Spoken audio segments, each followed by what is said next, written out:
For joining us this morning on a very icy morning. I'm Jeffrey Lewis. I'm the director of the Nuclear Strategy Initiative here at the New America Foundation. I'm really pleased that we got so many people to show up on a day that's not very nice for a set of talks that, although I'm going to find fascinating, I had been warned would not result in good turnout. But I think that it's a real testament to the salience of the issue that we're going to talk about this morning, which is how one goes about verifying or monitoring nuclear testing with a very specific set of concerns about how the tools that have been created under the Comprehensive Test Ban Treaty will be applied. Such drama here. For those of you who follow these things, you'll know that both the President and the Secretary of State have indicated that the United States is committed to, that the administration is committed to working with the Senate to achieve ratification of the Comprehensive Test Ban Treaty as soon as practical.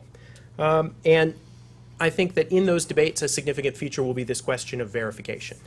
And in fact, whether or not the United States ratifies the CTBT, it's deeply in our interest in order to be able to monitor foreign or detect foreign nuclear testing. One of the things, though, about the CTBT that I find particularly interesting is this right of on-site inspections, that if there's a suspicious event, the CTBT has a provision in it that allows for states to conduct an inspection at or near the location of the event in a way that would help determine whether the ambiguous event was an earthquake, or a nuclear test, or just a failed PowerPoint setup.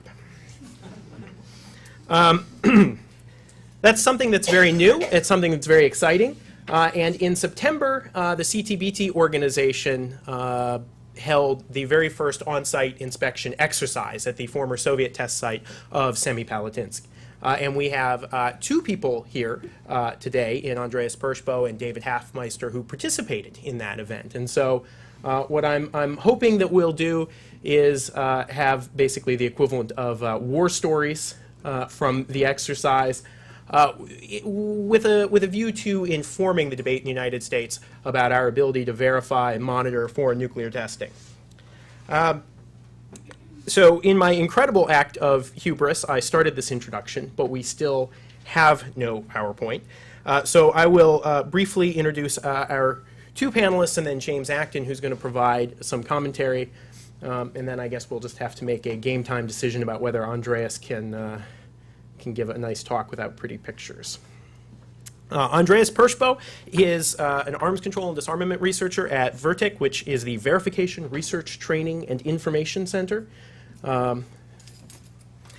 Many of you may know Andreas because, and although we don't have it on the little bio here, Andreas runs a fantastic blog that covers a lot of verification issues. And I think Andreas probably, more than most, has some excellent sources in Vienna and is sort of, I think Andreas, what is the actual address? Because is it still Verification Thoughts, even though that's not the name any longer?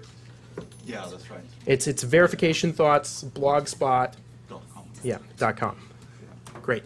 And Andreas is going to lead things off. And then David Hafmeister, who is also a participant in the exercise, is going to talk, I think, more generally about this issue of verification. He has a fantastic article, for those of you who haven't seen, in Arms. Is it still the most recent issue of Arms Control Today, Daryl? It's not the most recent, I think it's October. Okay, it's the October issue of Arms Control Today, a fantastic article on verifying the CTBT, which I highly commend to you all. And I think there's a sort of longer, more technical treatment in Science and Global Security. Right. Right. David Hafmeister is a senior technical advisor at the Arms Control Association and a former lead technical staff on nuclear testing at the State Department. After the two of them talk, we will turn to James Acton, who is a non-proliferation associate at the Carnegie Endowment. In addition to being an old colleague of Andreas's from VERTIC, I think James is one of the sort of leading voices of our generation on these issues and blogs with me at armscontrolwonk.com. And James was just going to provide, I think, some general commentary on the talks with a sort of view to the bigger issues that we hope to engage. Well, we're still presentationless, so Andreas, I think we're just going to put you on the spot. We're also without audio, or are we? I don't know. Is it on? Is it on? It's on. Okay. All right. Thank you very much for having me. And I do apologize for being a bit late this morning. Bad weather, taxis without winter tires, spinning around in the Washington, D.C. streets. But I hope you haven't been waiting too long. And I also hope that we can get the screen up, because there is quite a bit of graphics and conclusions that I want to share with you. So anyway, as Jeffrey said, VERTIC participated as an observer at the on-site inspection exercise that the CTBTO organized in September last year. We were together with the Arms Control Association and the Acronym Institute invited to give kind of a civil society, if you will, perspective of the conduct of the exercise, how it went, what the highlights were, what the lowlights were, and so on.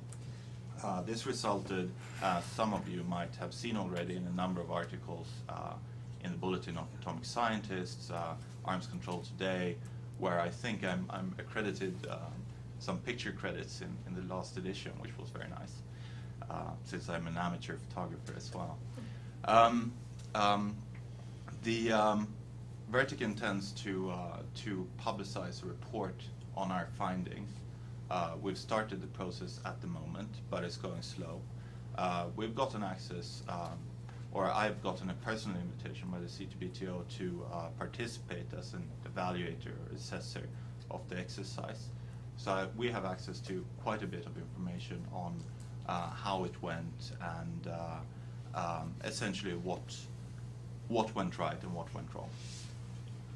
The exercise was held at the former Soviet test site in Semipalatinsk, which is a huge area called a polygon. It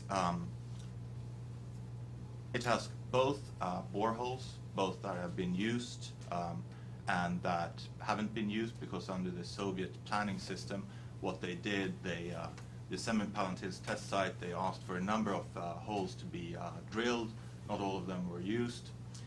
It also contains their active, or now not active anymore, but the surface testing site. On our way there, you have to drive through ground zero, actually, of the first Soviet test. And although all precautions was taken in the exercise itself to guarantee our health and safety, for some reason we traveled through ground zero without any protection whatsoever, or any dosimeters or something like that. In fact, our Kazakh guests never informed us what it was, and most of the journalists we traveled into had no idea that we were actually traveling through the site of Joe 1. I don't know, do we have anything? We have kind of got it. So we're going to make one of these magic transitions now from Mac to Windows, which never works.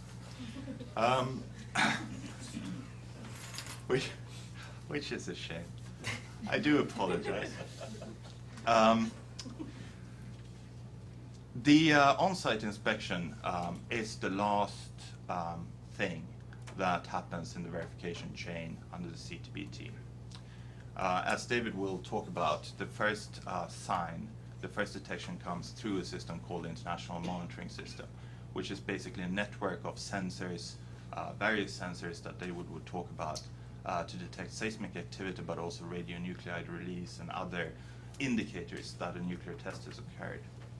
We saw how effective that was in a way when North Korea tested its nuclear device a couple of years ago. If there is a suspicion of a nuclear test, the second thing that will happen is that the state that has a concern will consult with the state that is suspected of the test.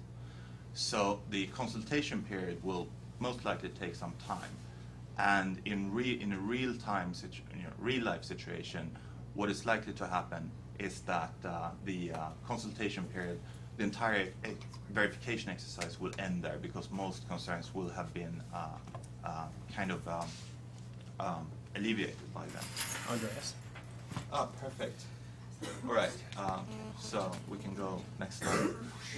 You tell me when to hit the arrow, I presume, and that'll Sure. be good enough. Hit the arrow. Hit the arrow. Hit there. Okay. If that doesn't come through, this is what happens. As you can see, it's a fairly complicated process. The state that is suspecting the other state of conducting a test requests an on-site inspection, and this has to be approved by the organization itself. From the time when the request comes in to the actual deployment of an on-site inspection team, that's about 7 days. So it's not a terribly long time envisioned in the treaty for the inspection team to be assembled, for the equipment to be assembled, for it to be packed, catalogued, logged, checked, and then transported to the point of entry for checking by the inspected state party. Within a pretty short number of days, that's the blue triangle there, the inspecting team has to submit a preliminary report on what they've found so far, and they have to request the organization to approve a continuation phase. In total, the inspection period can be pretty long. We're talking months, but in most cases, it's envisioned to be shorter than that.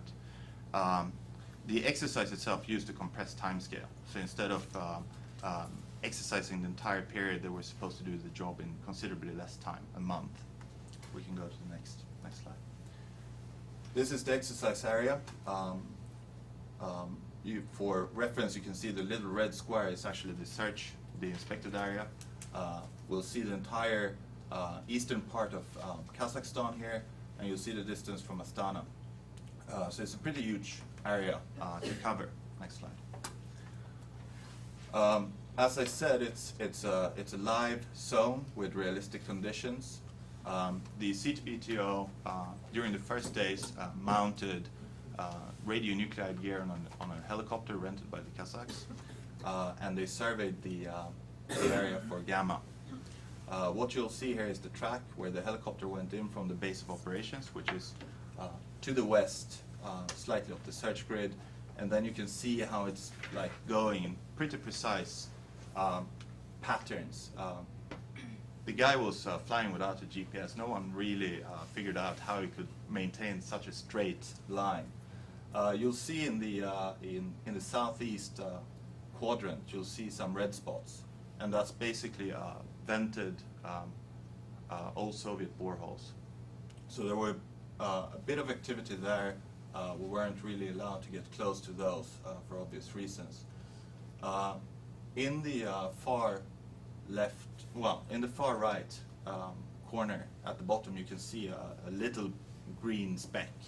Essentially, that also shows some of the background radiation in the northern part. And what you can see from that is actually the plume, the fallout plume from the old surface tests. So it's still there, and what's called the lake area at the north side of the inspected area is still pretty hot. You can still encounter some nasty stuff there. Next slide. So the scenario itself was designed pretty deviously by the CTBTO as a compliance scenario, because all the exercises so far, they'd been looking at the non-compliant state. So they thought, let's turn it around. Let there be nothing there. The inspected state party had something to hide, though.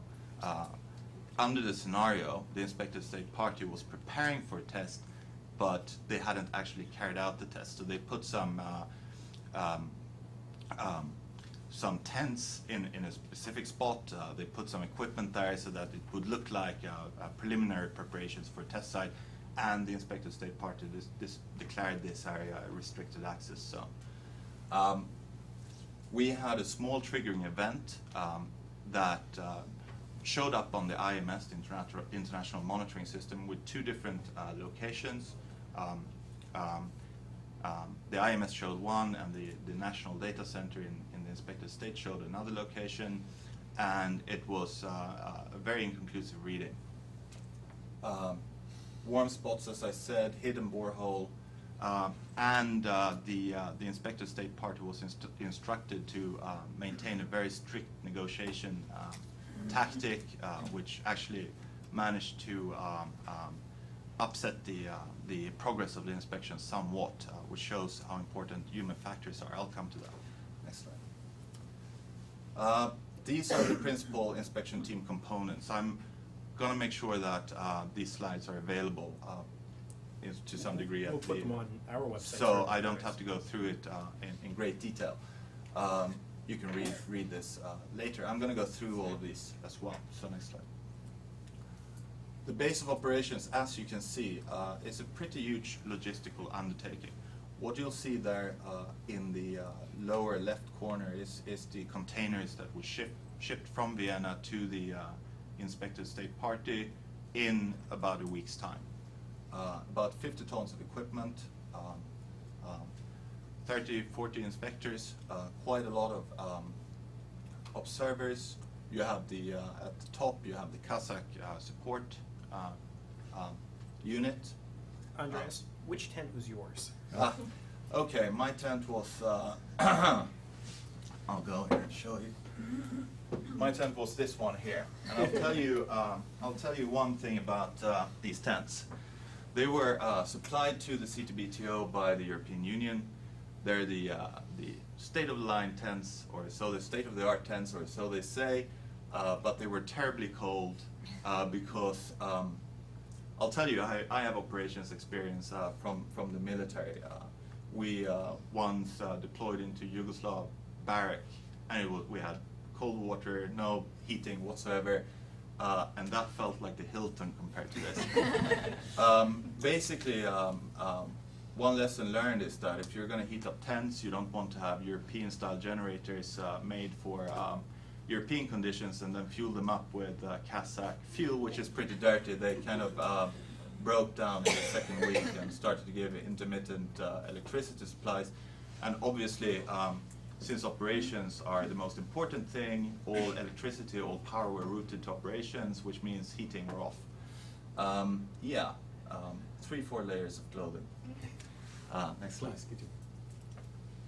The field information management system, which is pictured here, is basically the nervous center of the inspection. All information that is collected is gathered into this system, which is located in one of the tents.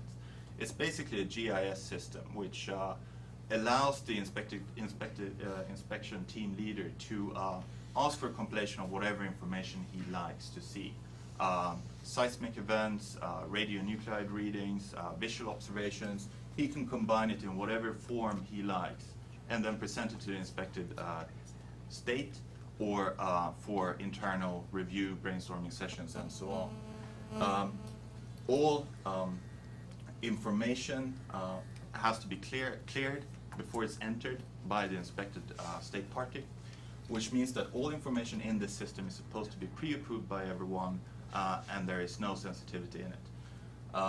It's a system that is supposed to be, there are a few kinks still to be ironed out, but it's a system that is supposed to be totally contained from the rest of the IT infrastructure in the camp. And also it's not supposed to contain any uplinks to Vienna or anywhere else because it contains sensitive information. So it shouldn't be compromised in any way. Next slide. The equipment itself is adequate. It depends on who you talk to.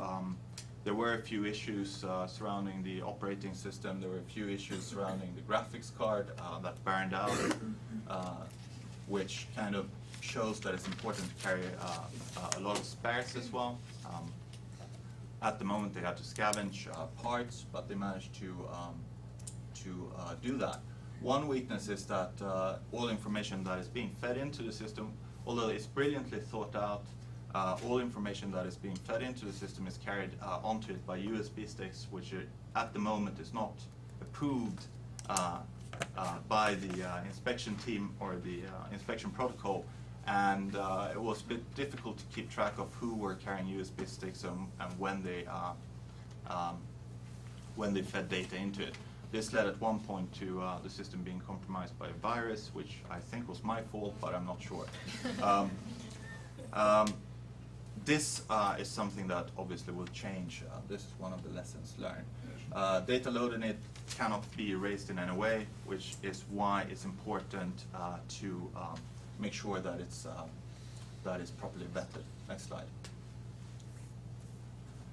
The seismic aftershock monitoring system is something they deploy in the initial phase of the inspection. And this is a very, very sensitive system. David would talk about the sensitivity of the IMS. This one far surpasses anything the IMS can do. It's capable of detecting events down to -2 MBs, which is equivalent of a 75-gram high explosive HE explosion at a distance of 2.5 kilometers. It's so sensitive that wind and rain causes interference on the screens. Next slide. What they do is they saturate. This is a grid of the search area, as you can see. What they do is they saturate the search area with these arrays. There is virtually nothing that goes on that cannot be detected by these arrays. We monitored vehicle traffic. We even monitored some unknown activity, probably locals blowing up boreholes for scrap metal, which caused some, it wasn't exercise related, it caused some concern because the inspection team thought it was aftershocks. So the purpose of the system is obviously to detect cavity collapses, to detect any form of seismic activity in the, if there is a nuclear explosion. Next slide. We detected 360 events throughout the inspection. Only 15 were relevant for the inspection itself. In the future, what they intend to do is create an uplink between this system and Vienna so that the IMS can automatically screen events that are detected at a distance. We detected events with the system as far away as Japan, I think also some events in Europe. So it's a pretty sensitive system. Next slide. Visual observation uses obviously your eyes, eyeball Mark I, which is always considered to be the most effective verification tool ever. But the second best observation tool is the digital camera. Next slide. They showed remarkable skill at dating human artifacts that were left on the ground. For instance, by looking at the cigarette butt and the surrounding vegetation, they could pretty accurately ascertain when the ground was disturbed. I was thinking about Indians tracking down cowboys or something, with this remarkable skill of looking at the ground and seeing what has happened. Next slide. Communications. Next slide. Next slide. Radionuclide operations. Obviously, in an inspection, if you're looking for a nuclear detonation, what you want to do is sample the area, and you want to have a sampling plan so that you find radionuclides that are relevant for a test explosion. Next slide. This was the sampling results. As you can see, again, all the black spots on the map there is where they decided to do their samplings. As you can see, there was sampling for argon, xenon, obviously. They did sampling in vegetation. They also collected air samples, which was a new system, and soil samples. Everything showed up to be negative, obviously, since this was a compliance scenario, which was to some concern for the team leader. He was expecting to see something that wasn't there. Next. Radionuclide operations were adequate for the task. Everyone showed awareness of the equipment used. The equipment used were capable of producing the desired results. There was some concern about some of the equipment being too heavy for inspectors to carry. They wanted some lighter equipment, some lighter gear. And some of the assembly procedures were also kind of time consuming. And since you only have a 4-hour slot in the field for health and safety reasons, it was quite important that the team could assemble the equipment quickly, do the required measurements, then get back into the car and back to base camp. Next slide. Decontamination is nothing much to say about that. CTBTO had an on-site inspection exercise in Chernobyl a couple of years ago, where this was tested quite extensively. That was a really hot zone, and there were some issues surrounding that. The background radiation level in Semipalatinsk is, by the way, lower than in London. So my accumulated dose, I accumulate more radiation when I walk around in the streets of London than I did on the test site. So I'm okay, or so they say. There was one incident when a very, should I say, over-enthusiastic visual observer came too close to a borehole, started to fool around with the vegetation, and he got his glove contaminated. But that was the only incident really that required some action. Obviously, health and safety is the highest priority for the inspection team, and it's one of the first things that are put in place when the team deploys. So health and safety, airborne evacuation, all these procedures needs to be in place before the inspection starts. Next slide. Can you go back for a second? Sure. There's someone there in fatigues. Are they part of the military, or they just happen to be wearing fatigues? These guys are Kazakh health and safety officers. I mean, for exercise purposes, we were kitted up in this gear, which is, as for those of you who are familiar with that kind of gear, it's low-level protection gear. So it wasn't deemed to be a hot area in that sense. Kazakh escorts never wore protective gear, except when we're close to certain boreholes that had been vented. And you could see when the Kazakhs started to be a bit concerned, that's when you really wanted to make sure that you did not put gear on the ground and then picked it up or anything like that. Everything you remove from the vehicle itself needs to be checked before you take it back into the vehicle. So decontamination checks like this, especially on your shoes, are carried out several times during an inspection run in the field. Logistics, as I said, 50 metric tons were packed at this exercise. One thing that wasn't tested at this exercise was drilling. In a real on-site inspection, if you have identified a borehole and you want to be absolutely sure, believe me, all these techniques can show pretty confidently that something has occurred. But if you want to have 100% confirmation, you need to drill into the hole. This is actually quite complicated because you're drilling into something that contains radioactive material, which means that you can't, everything that you, all the fluids that you use, for instance, in the drilling operation needs to be contained as it comes up to the surface. There are only some 15, 20 people I've heard in the world that are specialized enough to do this kind of surface qualified drilling. Obviously the size of that equipment I don't really know, but it's a drill rig, it's quite a lot of piping, so we're talking about several metric tons more. Next slide. There were a few things that were found out. For instance, that storage facilities in Vienna were inadequate and so on, and that means that one needs to think about in the future how to ensure that materials are stored properly. Since you only have 7 days to deploy, it's important that something like that is put in place. Permanent transportation contracts was also something that was raised. If you have a carrier that is on standby, you can reduce your deployment time quite considerably. Next slide. As you can see, this is pre-deployment. Quite a bit of contributions in kind, both from Finland, Italy, Germany.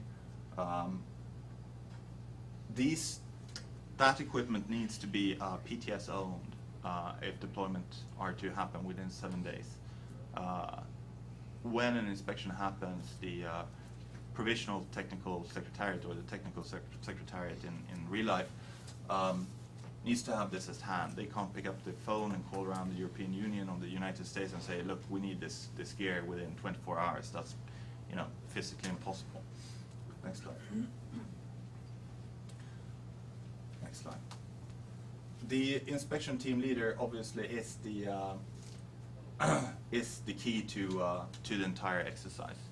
He is the guy who is the brain of the entire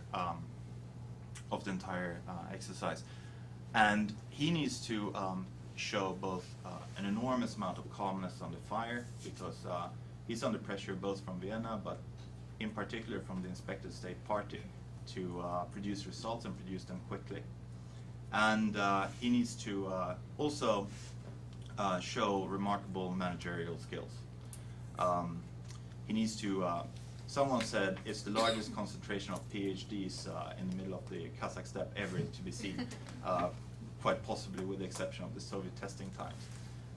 And that is both an asset and a liability, sorry to say. Since PhDs in the field have this habit of... I'm sorry. That was personal. PhDs in the field have this habit of running around and using their own brain a lot. The team leader needs to, harness that energy and make sure that it works to the benefit of the inspection. By the way, that guy there, at the bottom of the table, his name is Vitaly. He used to work for the Soviet test program, and he had some pretty remarkable stories to tell about that. Next slide. I'm trying to rush through. It was a successful executed deployment of a fully functional inspection team. I think that is a point that needs to be pressed here. Members had many years to train, and preparations took several years, sure. But if this team were to deploy tomorrow with equipment that is already pre-assembled, they could do the job. So basically what is left to do in order to have, and I'm talking purely from an operational perspective, not so much from a diplomatic point of view, is to make sure that you have trained rosters of inspectors. So all this knowledge that they have accumulated needs to be transferred, right? Agreed equipment list. There is an equipment list for inspection purposes, but it's not agreed on the diplomatic level. This equipment list that is for exercise purposes is fully functional. It works. Again, contracts with a carrier capable of handling a large load at short notice. Next slide.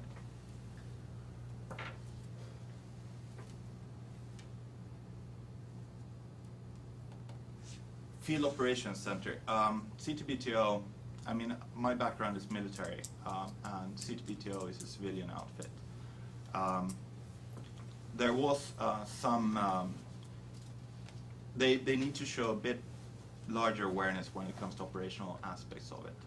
There are ideas out there how that could be done, and it's not a major point actually for the outcome of the inspection. It's more for the safety and security of the inspectors in the field to make sure that you have a proper command and control over the exercise.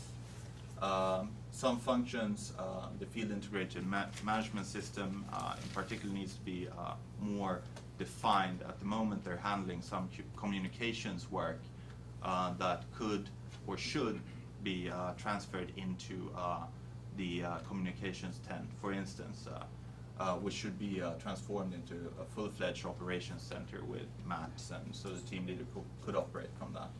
Next slide. As I said, if the team were deployed today using the same equipment, they could do the job. I think personally that the OSI component is about 75% complete at the moment.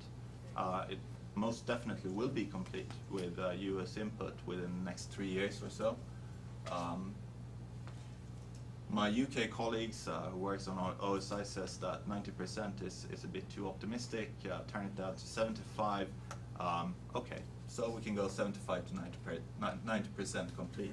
The point is that the major problems have been ironed out, and when I started to look at OSIs, I thought that the OSI component was massively underdeveloped in comparison with the IMS component in particular that David would talk about, but I was proven wrong.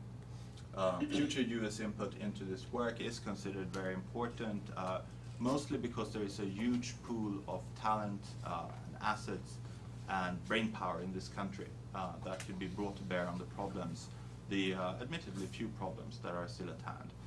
Drilling is obviously one of them. And I think that's it. If you press the next arrow, it should be Thank you.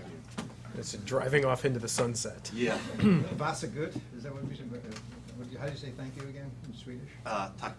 Tack. Of course.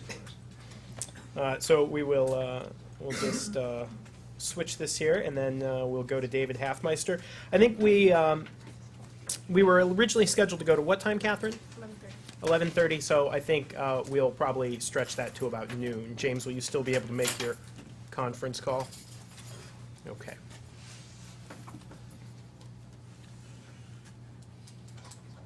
Should I start talking? I can actually talk without PowerPoint. It's a crutch. Wait, are you sure you're a physicist? Yeah. Hi, I'm Dave Hafmeister, and the work I report to today is based partly on the National Academy study, for which I was the staff. I was the technical lead staff. But we had 3 former lab directors, Harold Agnew, et cetera, were a part of this group. The other paper you've got out front in Science and Global Security and the Arms Control Today. So that's the basis of what I'm working with. And do we have a picture? No, not yet. Okay, well, just while they're trying to get this picture up, I'll give a couple conclusions at the beginning. That there has been considerable progress. Now, of course, as arms control types, we like the word progress, but we try and put our partisan bias hat aside and really look at this only from a science point of view, because if you don't do that from a science point of view, you get shot down at dawn. Originally, oh, that's interesting. I'll stand up to the side here. I don't need a Oh, all right. Originally, people thought the IMS was going to be good to about 1 kiloton. But if you looked at the data, which I'll be able to show, that there were many people, more from the academic side of the house, which are saying you can do much better than that as you switch to newer technologies, broadband seismology. We get more seismographs. We get what's called regional seismology, which is obviously closer as compared to the old teleseismic. So it's no surprise that we're talking about 1/10 of a kiloton, and as we'll see in many places, much better than that. And there's been the advent of other technologies. I won't say that interferometric synthetic aperture radar works everywhere, but when it works, it works. So there's been a lot of progress in that area. I want to also point out that, of course, the Congress did a really terrible job on ratifying this treaty in '98. I want to prove that with numbers. And then lastly, I want to define what is effective verification. Because one of the things we have to really worry about in this area is people keep playing the card, how much verification is enough? So you get it from 1 kiloton to 1/10 of a kiloton. Then there's going to be some saying, oh, but you might do such and such. I think it's got to be better. So at some point you have to have a standard. And the U.S. Congress and the executive branch dreamed up these standards in START arms control treaties. And by that standard, which we'll talk about today, clearly START is effectively verifiable. There we are. Oh, there we weren't. The arrows are what we got to use. Okay, I'll continue talking. I think I'll hone in on the standard. But Paul Nitze, who was the arms control negotiator for President Reagan, and Secretary James Baker came up with these standards called effective verification. And basically what they say is that, well, we've got a certain situation before the treaty. If the other side cheats, and we don't detect it in a timely manner, can they learn enough from that you threaten our national security? Now, I shouldn't always do what they call the I book. The I book means not a Macintosh thing, but it means I. But I'm going to do it here because I'm talking with some experience. When I was with the Senate Foreign Relations Committee, 1990-1992, we ratified a bunch of treaties: Threshold Test Ban Treaty, Conventional Forces in Europe Treaty, START 1. Being the only physicist on the committee staff, actually, I wrote all the parts having to do with military significance and verification. And I did a exchange model with real numbers using hardness and accuracy and things like that to show that the obvious, which was that if the Soviets had cheated by 1,000 warheads or whatever, that it wouldn't have affected what they could. They had 6,000 warheads before, so they had 7,000 warheads. There was a point of diminishing return. So it doesn't look like I'm getting pictures here. It's on my computer. Help, help. Okay, so when applying that, if you read the Arms Control Today article, that's where I go through the details of it is effectively verifiable. Anybody that says it isn't, you've got to read the turnaround rebuttal. It has to be, well, tell me, what scenario are you talking about? And come on, give me some numbers. How many warheads and what are you attacking? And let's talk about whether that affected the national security of the United States. And the Academy's result was that if the smaller nations, if they cheated, they would have to cheat at, they would, if they were going to try and make a cavity hole, they'd have to make it really for a small weapon. And then they really wouldn't be able to guarantee that that weapon had that yield, so they have to worry a lot about over yields, underestimations and over yields, and it would become detectable. So then if you say, well, what if the Russians cheated?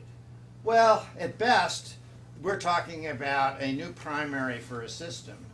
And of course, they already have primaries. You're not talking about larger bombs. You're talking only about being able to change the status quo. And certainly, it would, the CTBT would prevent China from, who's only tested 45 times, from doing a lot more. Their present liquid-fueled missiles are single warhead, and they need to miniaturize these, and if they're hydrogen bombs, they clearly need to do some testing. So now, as I read the newspaper, China has a lot more money than we do right now.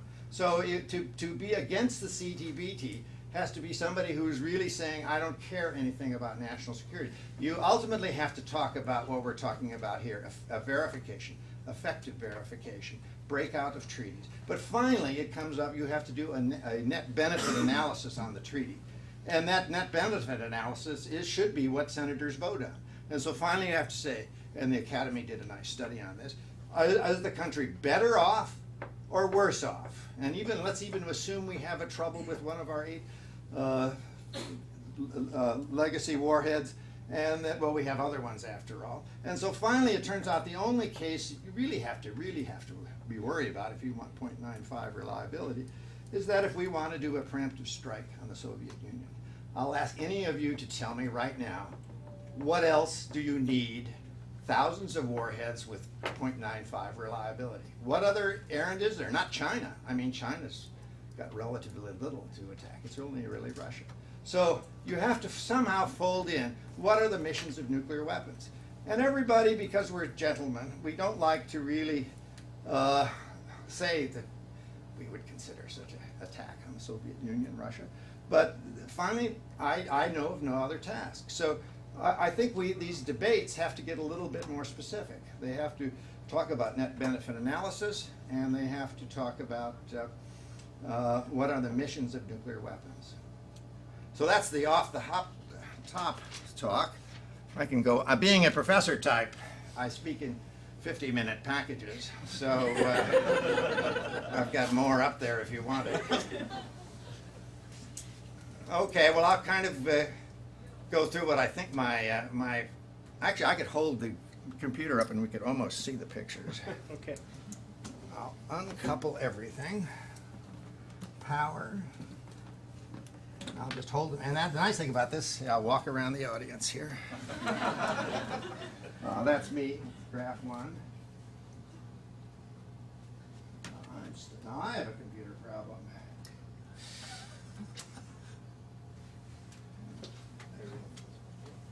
Okay. We will certainly make the slides available online afterwards. This is the event that took place in September where I first met Andreas.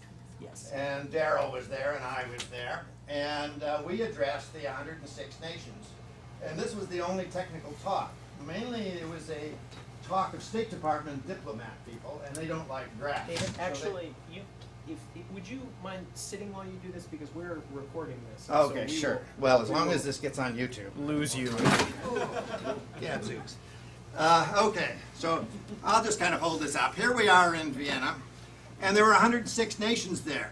What nations do you think did not come to this meeting? Any ideas? United States. There were two other key ones. India and North Korea. All the other players were there. The I countries, Iran, Iraq, Israel, Pakistan. Okay, so this has been voted in the UN. See, this is good for my script too.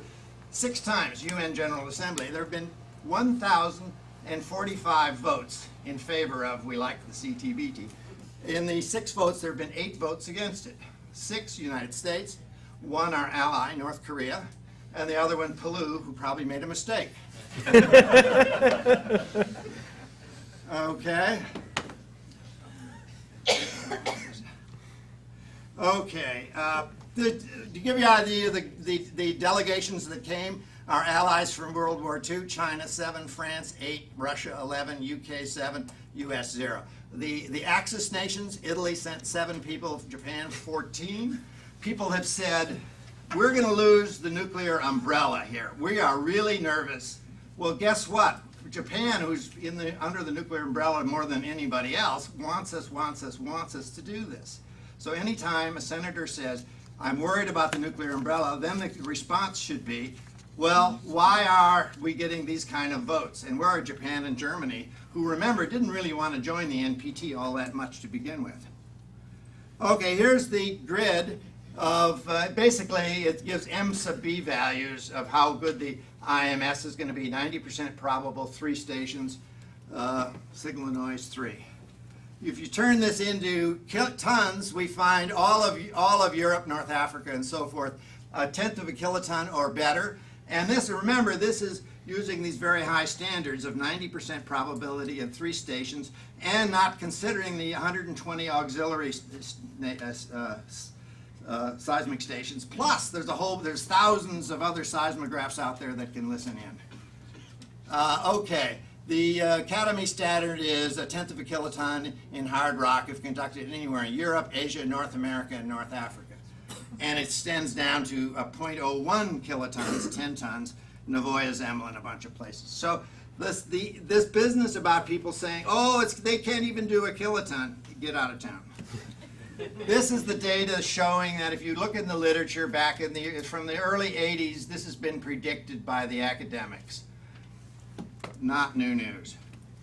Here's the very interesting North Korean data. You see the curve on top and the bottom look pretty much the same, but the one on the bottom one is measured the same distance from the explosion, 300 kilometers, but it's done by a Chinese seismic station, and it's only 2 tons. So in other words, the seismic limit, as stated by Richards and Kim, and Richards is certainly one of our nation's top seismologists, the sensitivity level for the Korean Peninsula is 0.002 kilotons.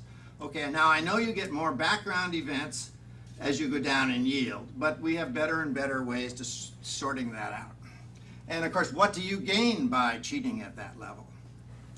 Okay, we'll skip that one, skip that one, skip that one. Okay, let's talk about decoupling. I did some equations here.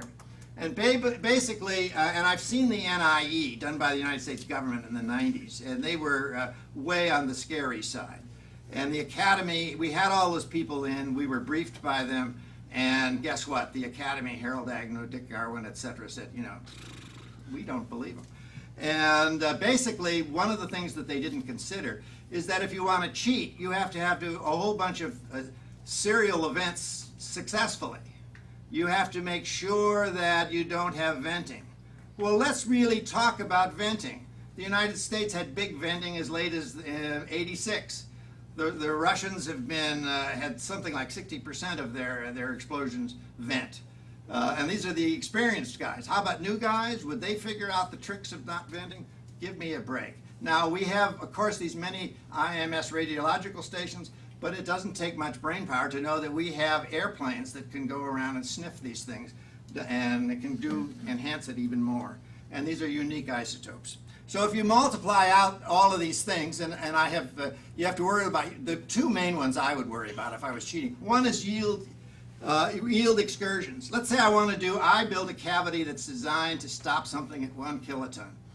And, well, if I'm a new time tester, do I really know that's going to be a kiloton? Remember, usual first explosions are like 15 or 20 kilotons. You really can't predict that. Even the pros would have some trouble with that. So yield excursions is a big deal. If you partially decouple, guess what? The decoupling factor falls and you're in trouble. The other one I'd worry about would be the radiation, and then we have other things to talk about. So in other words, cavity. Here are the data for the IMS. Well, it's now 90% of the stations are either certified, testing, or under construction. So in 5 years, we'll probably be of the order of 95% in place. But then, of course, remember, there are many other stations out there.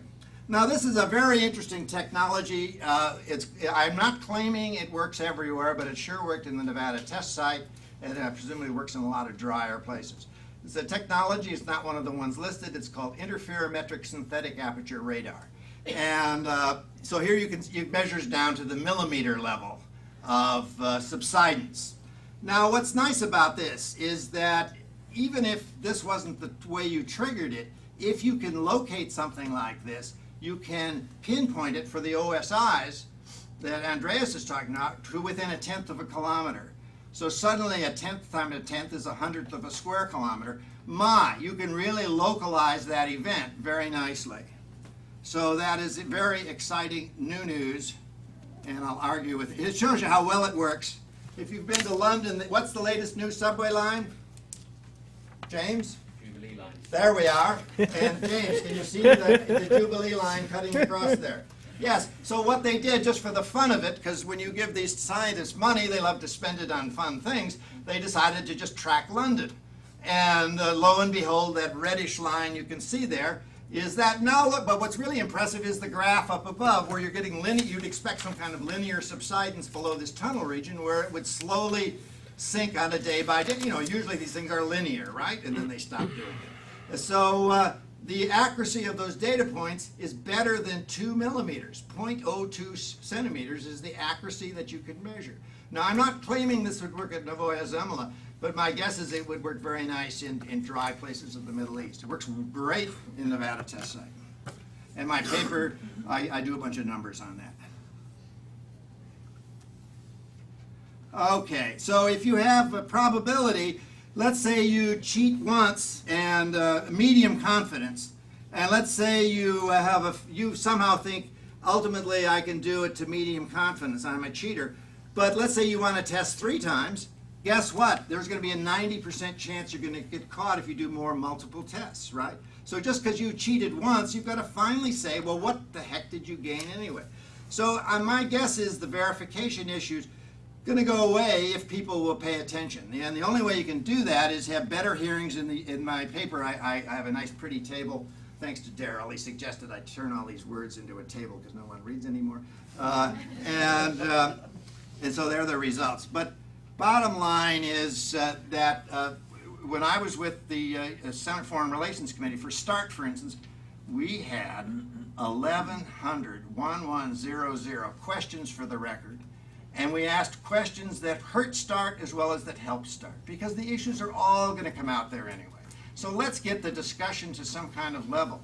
How many questions for the record were there? Let's see if anybody knows the answer. Were there for CTBT in '99? How many questions for the record were there? 3 or 4. Zero. Zero. There were a couple. Well, not in the hearing records. They didn't have them anyway. I'm basing this on the hearing record. No, and also, yeah, okay. And how about the Senate Committee on Foreign Relations produces a report. It's called the Report for Ratification, and they didn't even produce a report on that. So in other words, it's part of the Democrats' fault too. It's not all Jesse Helms. That they did a terrible, terrible job. F-. The Congress is supposed to be able to take these issues and have decent hearings where you have hard-nosed questions. And unfortunately, they need some help. Okay. I did a little. How many more minutes have I got? We should be wrapping up. Okay. Well, here's the summary of my exchange model. I did it. If you want to see in more detail, look at in the Senate reports. on for Start 1 and Start 2. Interestingly enough, the Jesse Helms staff used, because it was a worst case analysis. If you're in this business, the only way you can survive is worst case analysis, because otherwise they shoot you at dawn, right? Okay, so it was, in other words, I don't really believe the analysis, because it's way too pessimistic. So anyway, I did worst case analysis for Claiborne Pell, and so then when Helms' guy came out, of course they would like worst case analysis, and they used the same thing. And even using worst case analysis, you can show that it's effectively verifiable. And this debate has hardly surfaced on that, as far as I can see. Okay. Okay. Well, I think I've talked enough. Thank you. That's fantastic. Thank you. All right, James, do you want to just give us a few minutes of comments? And are you going to stand? I'm going to stand. It's very British of you. I was umming and ahhing yesterday over whether or not I should use PowerPoint for my presentation, and I decided against it, which I think right now is looking like a good call. I should start by saying I'm not a CTBT expert, and neither do I claim to be a CTBT expert. But what I've always been interested in, and what I think is often a useful method of analysis, is to compare verification regimes from different treaties. And if you do that, then a fact that David remarked upon, that something that you read a bit about in the technical literature, seems to me to be one of the single biggest selling points for this treaty, and one of the best demonstrations of how this treaty's verification arrangements compared to others. And that's the fact that the international monitoring system that David talked about at great length tells you where to do an on-site inspection that Andreas talked about at great length. And that is kind of almost a facile observation within the CTBT world. It's kind of obvious to everybody involved that the IMS tells you where to do the inspection. But actually, if you think about how that hasn't worked in the chemical weapons context and in the NPT context, I think you can see that that kind of tiny observation actually is really significant to how effective the verification arrangements in this treaty are. And I just want to kind of briefly dwell upon that this morning. Both the NPT and the Chemical Weapons Convention, and when I say the NPT, I'm actually really thinking about the Safeguards Agreement, have really tremendous legal authority to conduct inspections at undeclared locations. The special inspections provision of the Nuclear Safeguards Agreement, the challenge inspection provision in the Chemical Weapons Convention, really give the two inspectorates the right to go almost anywhere in a country, actually more or less anywhere in the country, to look for undeclared activities. But the problem in those two contexts is where to look. You can have all the legal authority you like, but if you don't know where to mount a challenge or a special inspection, their utility is significantly reduced. And if we think about this in the nuclear context, the indications you might get of clandestine activity are, for instance, procurement patterns. You're knowing that a country is buying technology materials that really look like a weapons program, or that are at least undeclared. But the fact that the country is buying it doesn't tell you where in the country to go and look.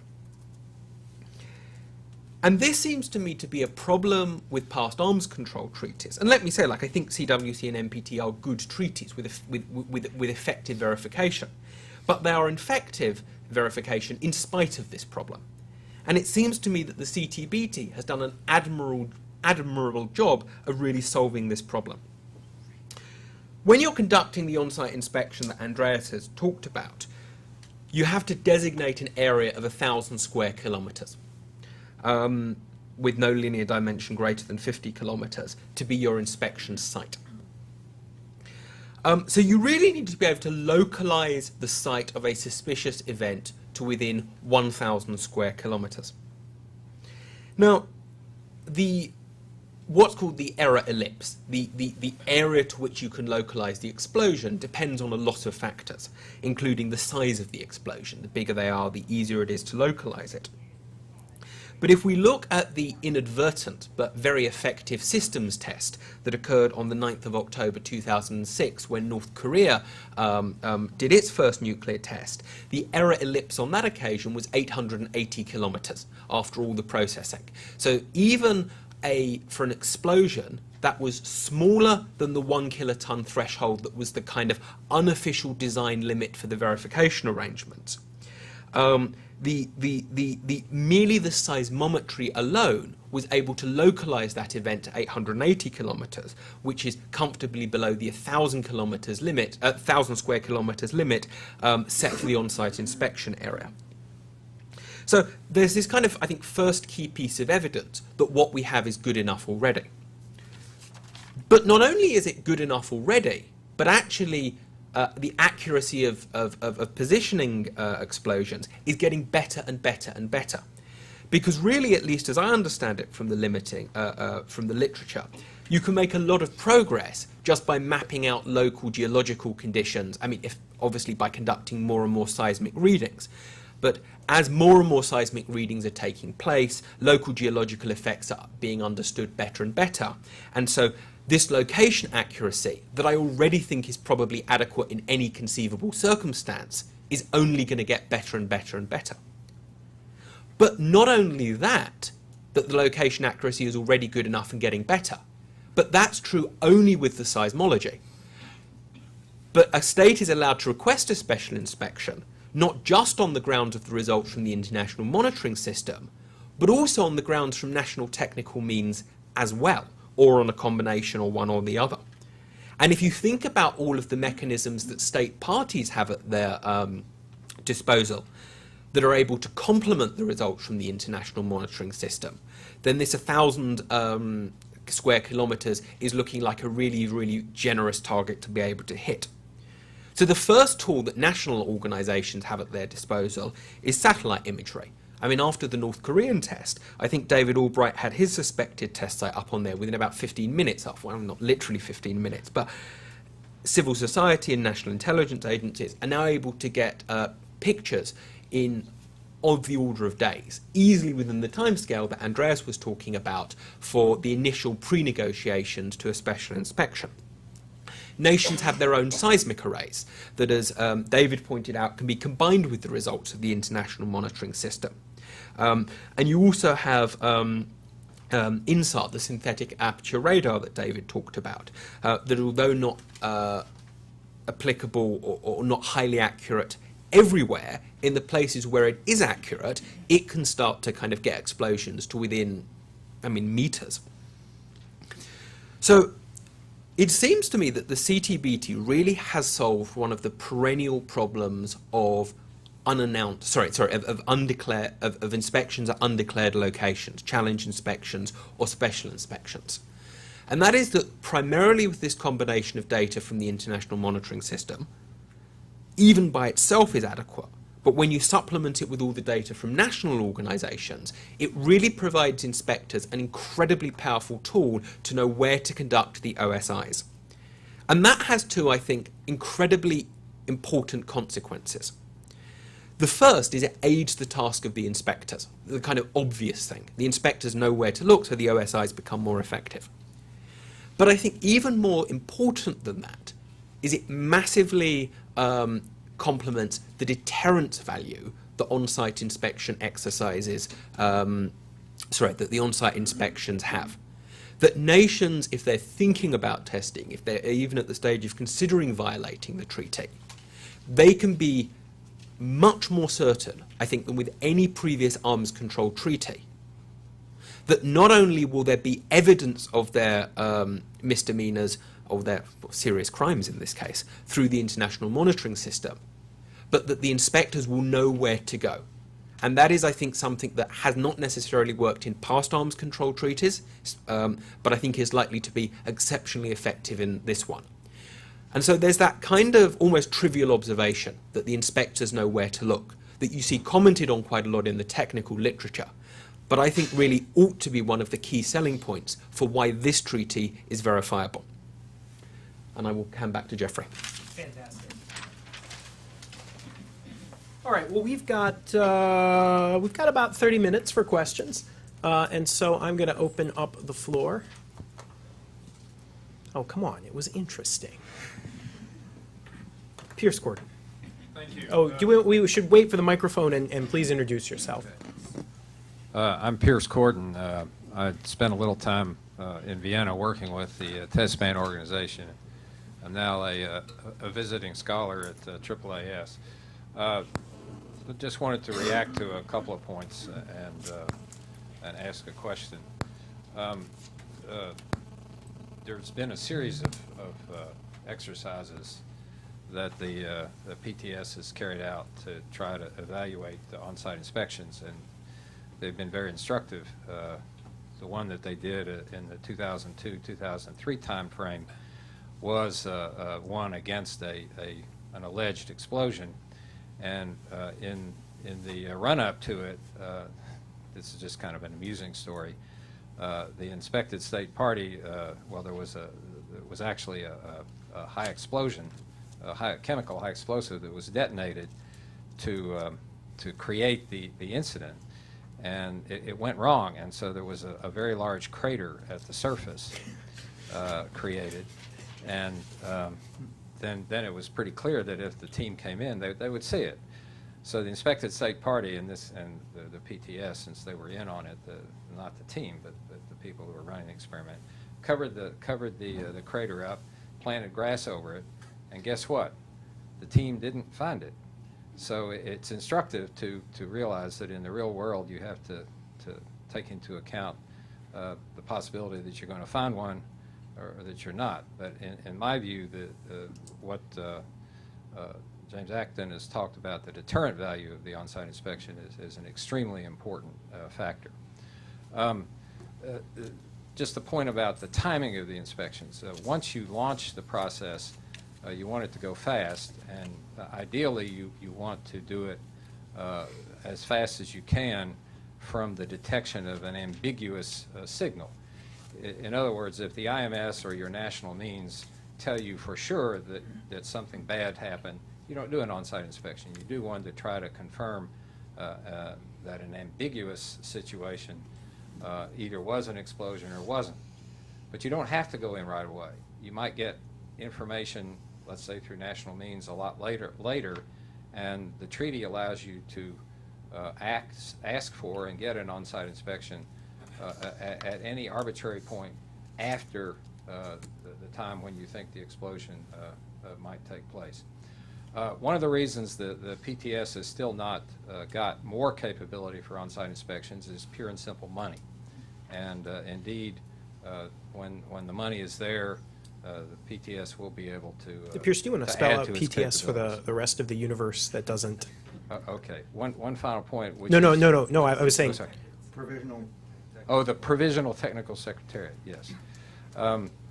That's the organization in Vienna that's charged with getting ready for entry into force.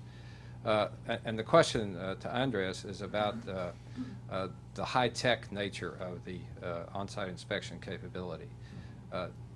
Is it feasible to do an inspection where you don't need to rely so much upon computer capability that sometimes, as we've seen, doesn't work? On this day of troublesome PowerPoint. You want to take a few others? Or? No, go ahead. Well, it's a good question. Obviously, the PTS, Provisional Technical Secretariat, wants to utilize the IT capabilities that are available to us in this day and age. And there are plenty of backups in place to ensure that data is kept in case of power loss and so on for days. Operations can go on for several hours if there is a complete blackout. Is it possible to do an on-site inspection without the technology? Well, I mean, if you're only talking about visual observation which is without any form of sampling, without any form of airborne surveys, all of that, 1,000 square kilometers will be quite a bit of ground to cover. The error ellipsis will narrow it down quite a lot, but it's going to be difficult without technology, obviously. But the point is the technology is there, and if you add on just a few basic technologies such as sampling, especially airborne particulate sampling, if you add, you will get more accuracy in the OSI process by those means alone. Obviously, if you add on the seismo network as well, then it becomes a very different picture. So I suppose my answer to your question is that if you strip away technology completely, it's going to be very difficult. But even small additions of technology to the OSI effort aids a lot. Edward Ift. Thank you. Edward Ift, Georgetown University. I was also at the Kazakhstan exercise in September. But I had just a sort of philosophical point on verification. The objection on verification grounds, of course, is that somebody might be able to cheat and we would not detect it. But that can also be the case today without the treaty. In fact, the fact that someone could have a nuclear explosion and we wouldn't know about it is greater without the treaty than it is with the treaty, because with the treaty you have this whole impressive verification system. So the real objection, it seems to me, if you drive it to its logical conclusion, is not that we would or would not detect a nuclear explosion.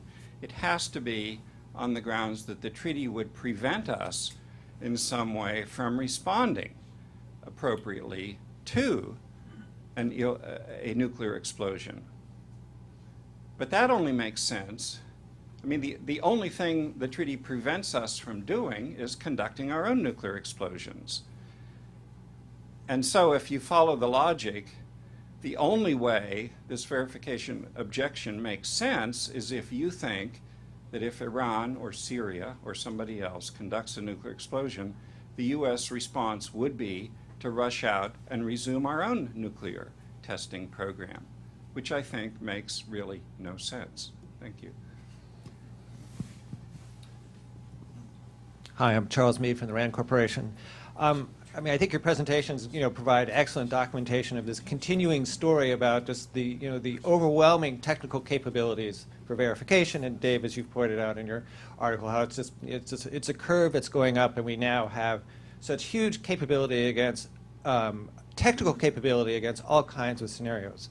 But my problem is that, and sort of perhaps building on Ed's comments here, though, verification is not entirely a technical exercise. In fact, many would argue it's a political exercise. And the question about verification really is politically, how do you feel about the other people who are part of this process?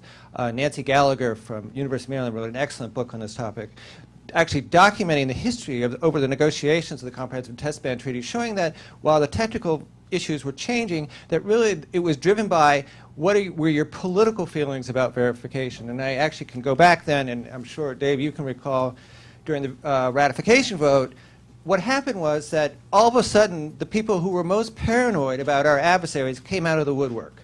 And they started leaking all kinds of documents to the Washington Post, and all of a sudden, we just started to get into this cold sweat, getting into a concern about verification. And it was totally a political question. It wasn't a technical question at all. My biggest concern here is that we have these communities like this meeting here today, where we sit around and we talk about these technical issues of verification, which are important. But when the issue comes up, it's all going to be about politics, and we're going to be almost at cross purposes at that point. I'm concerned. James. Oh, and David, did you? Let's do David then James. That's why I think the Senate Foreign Relations Committee has to have really, really thorough hearings and press the witnesses harder so that we can separate out the politics from the science. I know many times the Senate has disappointed us, but it can do better.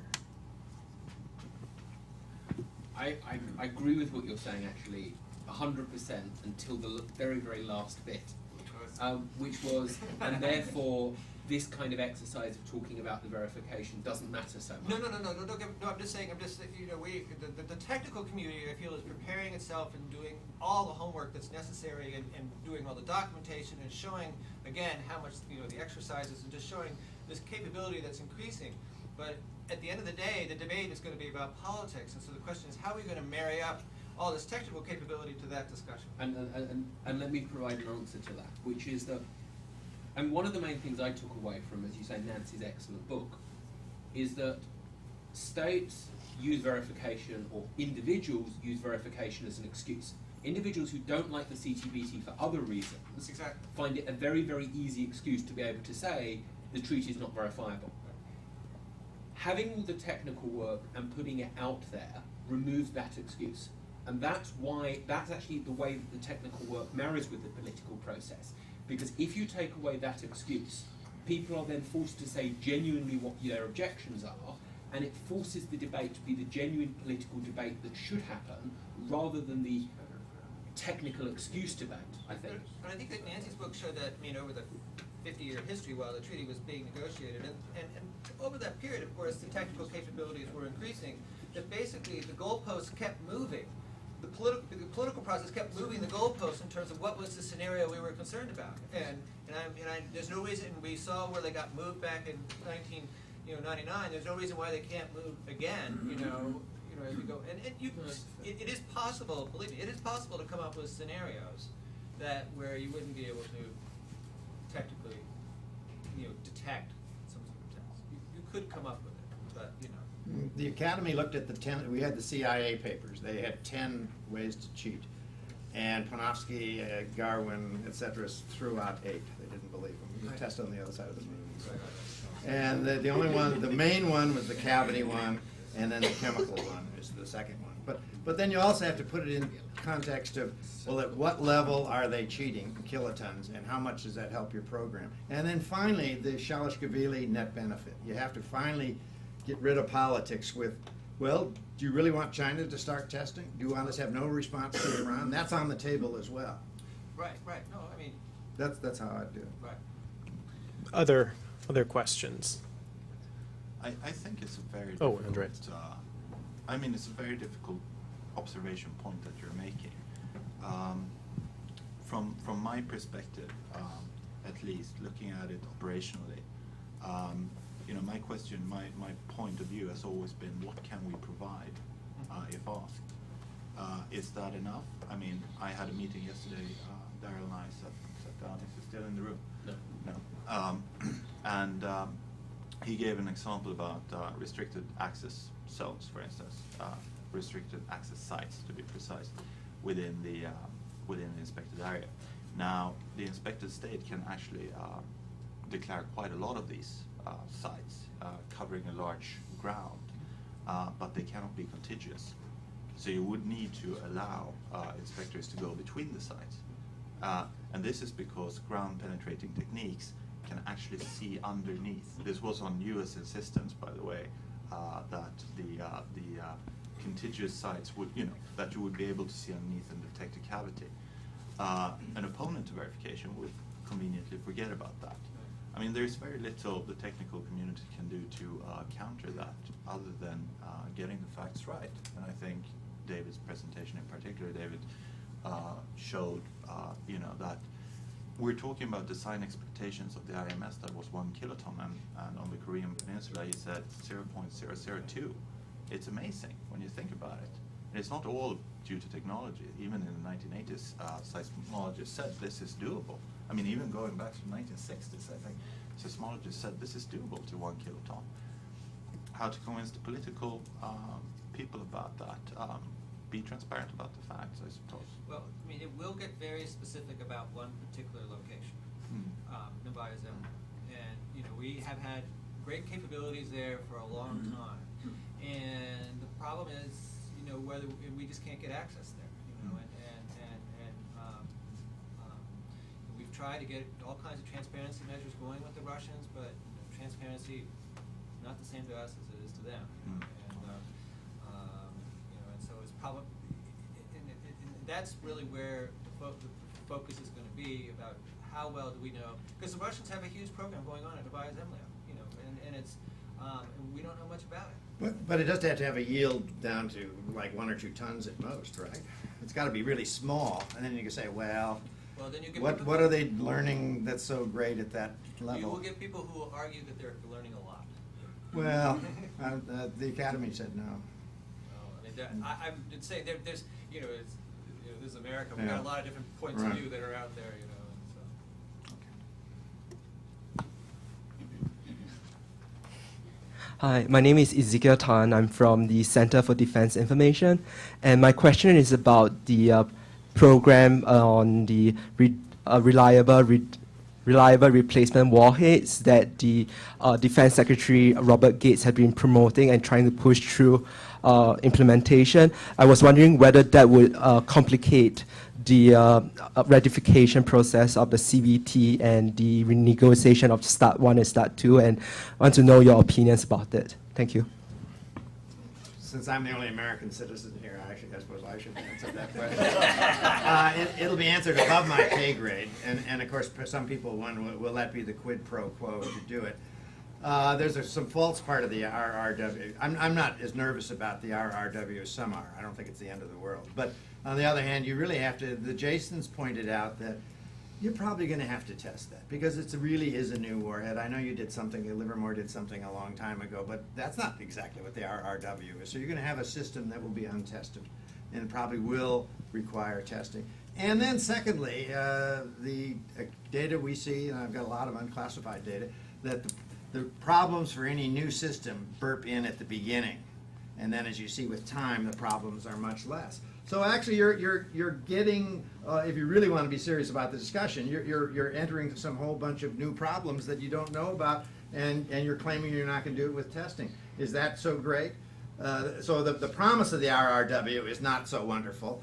And I would also say if we did the RRW, well, it would have a little enhanced capability because it'll be based on a more accurate system. But really, it's pretty much the same system at 100 kilotons. But so it's not the end of the world either if we had it. So, but it will be treated as the debate will make it a huge issue, and somebody at the presidential level will have to decide: do you need the RRW as the quid pro quo? And I'll stay out of that for now. Just to exercise my First Amendment rights as a U.S. citizen as well. He hates the RRW probably. No, I don't hate the RRW, but what I would say is I mean, what the Jason said was that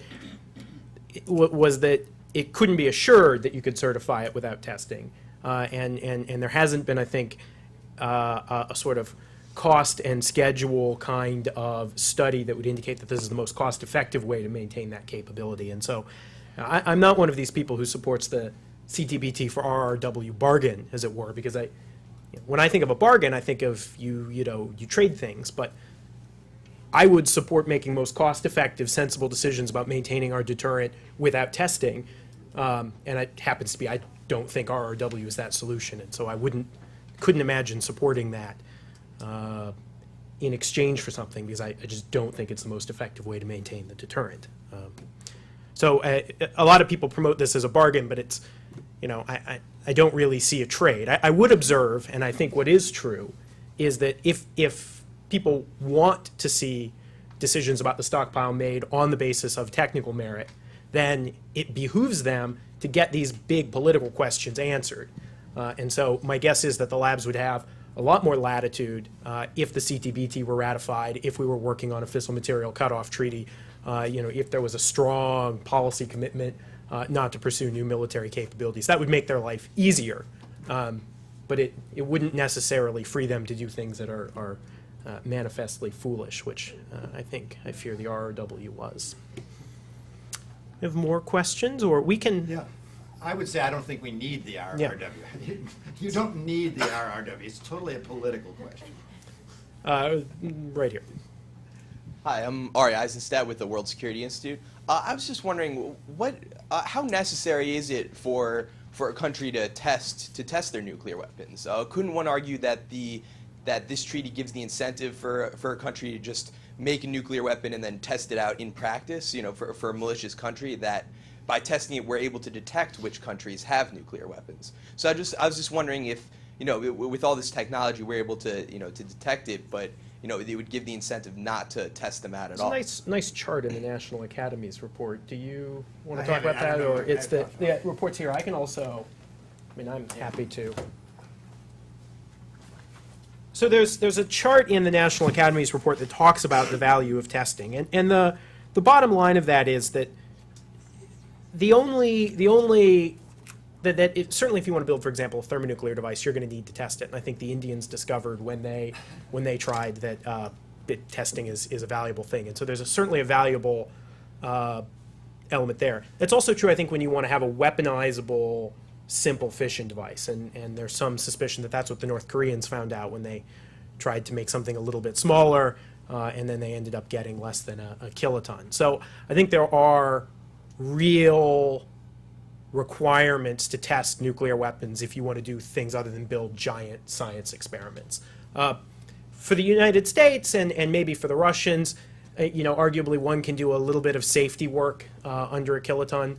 But I mean, as I think, here on the chart at the end, yeah, where it's got the purposes of foreign testing. But I think the fundamental thing, and we see this coming out in the RRW debate, is I think to develop new capabilities, to do things that are militarily significant. Yes, for those of you watching at home, it's on page 68. I highly recommend the chart.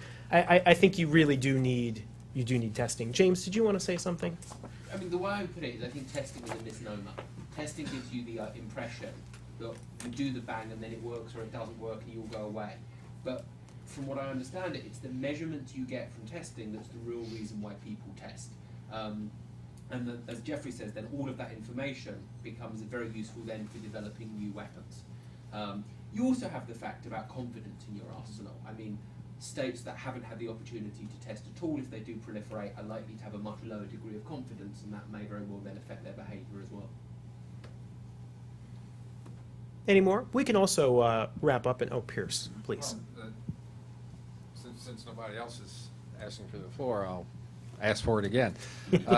Just to pick up on Ed Ift's observation about the situation that we're in now, where you have a series of nationally declared moratoriums on nuclear testing. There's no international agreement other than sort of a tacit one that's held since 1998, except for the 2006 North Korean test. But this relates a little bit to what you can go back and read in the Senate hearings and floor debate from 1999 about the anxieties about what our Russian friends might be up to, and which Charlie Meade has made reference to now. Well, if there's anxiety now, and I'm not in the government, so I can't speak to what goes on in the government in terms of their level of anxiety, I guess about all you can say is that it doesn't seem to have emerged to such a degree that the United States government and the Bush administration was so concerned about it that it's taken public issue with it, with the Russian Federation about it. But if the treaty's ratified and the conclusion is that you still have an issue, the treaty provides additional formal mechanisms in which you can raise questions about compliance through the consultation mechanism that would give you an additional weapon in your arsenal, if you will, to pursue a course with the Russian Federation, which, if it weren't successful, would then give you the opportunity to say, well, we have, let us say, whatever evidence we have now from satellite photographs, to say, we want an on-site inspection. You can't do that now, at least in a formal sense. That's a very good point. So I'm going to turn to us for concluding thoughts, and we'll start with Andreas. Do you have anything you would leave people with, other than that Kazakhstan is cold? By the way, I'm very impressed that you got through your entire presentation without making a Borat joke. I'm a boring person. What can I say? It never occurred to me. Just to say that As has been pointed out in the discussion, the question at hand is simply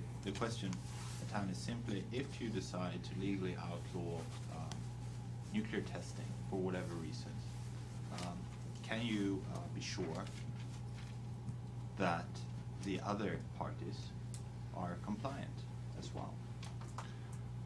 I think that, and there are other studies out there that is on the horizon. I recognize a few in the room. Jennifer McBee, for instance, is spearheading an effort to bring more data out on this. The answer, I think, is that yes, it can be verified. I think James raised a very interesting point that never occurred to me before, and I'm so glad that my former colleague is with me. I insisted that he come, even though he's a PhD.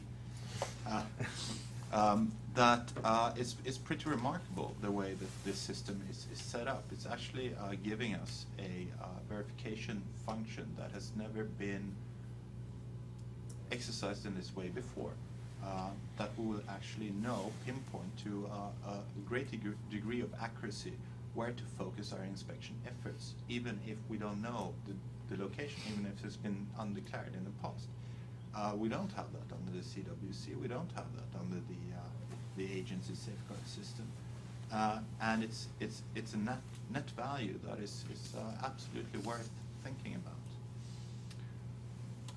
I anticipate that you here in the United States are going to discuss this a lot more in the coming year. Hopefully this year, if nothing else, next year. And obviously in Europe, we're going to follow the discussions with great interest, and for some of us with great anxiety. So I hope it will conclude successfully. David, and could you pass the microphone down so that we can... I won't need it. Okay, we come at a time when the NPT is in peril, if you look at the issues.